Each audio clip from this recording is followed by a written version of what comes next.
I'm standing on this stage in front of you today because, as a person studying international relations and political science, I started to notice people around me say something like this: I do not care about politics. My voice will never be heard. I am apolitical. But I am actually here to reveal one big secret to you. Whether you realize it or not, you are already involved in politics. Many people from post-Soviet countries, including my own family, tend to believe that politics is something happening behind closed doors, with usually men in suits discussing laws and wars. But it is actually so much more than that. It is your ability to wear a particular type of clothes in public. It is the availability of different types of products in stores and restaurants. It is the amount of money you are making as a worker. And even simple actions like deciding to watch a movie or posting a social media article can actually be considered a political decision. And they are directly linked to the decisions made by elected, hopefully elected, officials of your countries. For other people, politics might be a matter of life or death, freedom, clean water, or food. So the question I'm raising today is not how to start participating in politics. No. What I'm really asking is how much are you willing to participate? Because whether you like it or not, you are already involved. So welcome aboard. Political activism has taken place in many nations and generations before, but according to social media advertisement magazine Asmurai, youth are especially interested in participating in political activities both online and offline. Due to our overall interconnectedness, the development of technology, freedom of speech, freedom of press, freedom of movement, the magazine suggests that youth are the ones that are eager to change the world, wherein politics as a badge is what is being worn now. So, allow me to share with you various non-conventional ways where young people can be particularly influential, including online activism, political protests, and ethical consumerism. To begin with, let's discuss the possibilities of political activism online. Generation Z spends about 74% of their free time online, according to customer experience specialist Blake Morgan. This is a lot of time. And whether we like it or not, social media does play an essential part in our day-to-day routine. So I think it's only fair for us to learn just a little bit more about it. According to the latest University of Oxford report, Facebook was proclaimed to be the most prevalent social media platform to be used by governments to spread misinformation. The report also suggests that years 2018 and 2019 has seen a 150% increase in countries using organized social media manipulations. So we can see a certain trend emerging here. Internet propaganda is the application of unique algorithms and big data to form public consciousness. Probably most of us by now have seen the latest Netflix documentary called Social Dilemma, which talks about how social media are using unique algorithms to form our consciousness in a way, because they know exactly what you are interested in, what keeps you active and engaged. So the algorithms built into the system give you more and more information of your choice. This produces enormous social bubbles. Just imagine, you are being exposed continuously to only one point of view. But picture this. People from the other side of the political spectrum have also been continuously exposed to something that they already agree with. We do not see each other, and we do not trust each other because the algorithms made us this way. It is an interesting documentary, but it doesn't really tell us what we can do about the situation. We can, of course, now agree to delete all of our social media accounts today. I don't think it's realistic. I don't think anyone is going to actually do that. So I propose to you my alternative solution to a social dilemma. I believe that being open-minded and thinking critically are two of the best attributes of a politically active youth during the age of active misinformation, polarization, and fake news. The primary advice would be to listen to the other side, even if it makes you angry and uncomfortable. And yes, this means your aunt, who you think posts absolute nonsense on Facebook. Just try to understand why does she believe what she believes. Because comprehending reasons why certain individuals start embracing certain patterns of thinking are essential to have open and healthy communication. Just imagine, what if your aunt will be genuinely interested to talk to you? The world is in desperate need of people who listen. There will be a high chance for two of you to restore your relationship and come to a certain consensus by sharing experiences and knowledge. Another advice would be to attempt fact-checking information that you see anywhere online. When Vice President of Twitter's Public Trust and Safety was asked the question, how to spot a troll? He said, well, content is actually one of the weaker signals. What does this information have to do with anything? Well, a person who uses comment section to provoke others, or a troll, a fake account, or a bot, or a real human being like me and you, are equally more likely to spread misinformation in social media. So even if your best friend that always agrees with you shares a Facebook article, just spend a few minutes of your time and fact-check information presented there. Because maybe after doing a little bit of research, you will realize that some of your own beliefs are based on a lie. The Science magazine suggests that real human Twitter users are 70% more likely to share misinformation than real accounts. So this means that we live in a world where the truth is more likely to be told by the remaining 30%. Political activism online does not have to be big. It does not have to cost you a lot of money.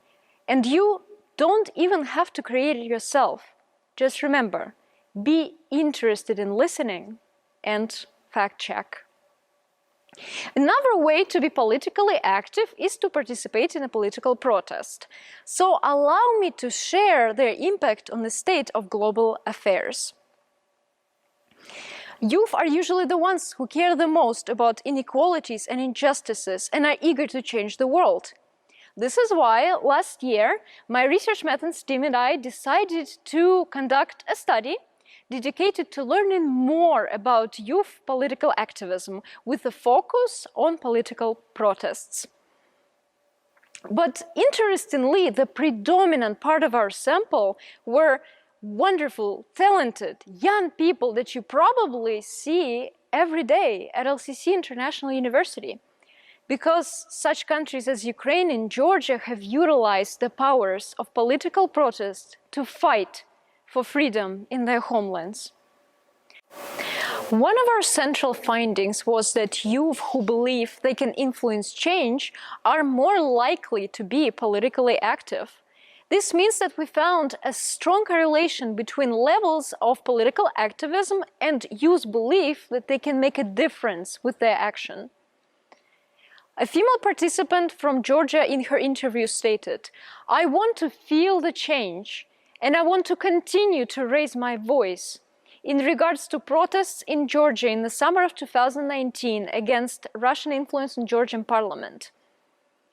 While we were studying people from Ukraine, Georgia, and the United States, we expected to see certain differences between political activism from people from emerging democracies or post-Soviet countries and between people from the already emerged democratic country, the United States.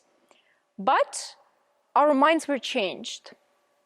After we discovered that young people from all three countries are equally politically active, which proved the theory that young people around the world are equally more likely to participate in political protests, regardless of their country's history, ideology, language, religion, and so much more. It is important that our participant mentioned that they believe in the powers of peaceful protests.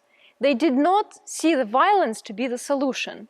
Instead, being together as a nation was what inspired them to participate. But actually, many positive examples can prove that being peaceful is possible. For example, climate change demonstrations or minority rights protests. So I urge you, get inspired by wonderful people around you that changed history by their actions.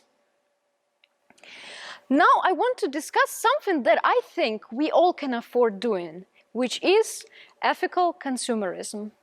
The term ethical consumerism applies the purchase of ethically produced goods by companies that are particularly ethical, that care about the environment, want to diminish their carbon footprint, and do not exploit their workers.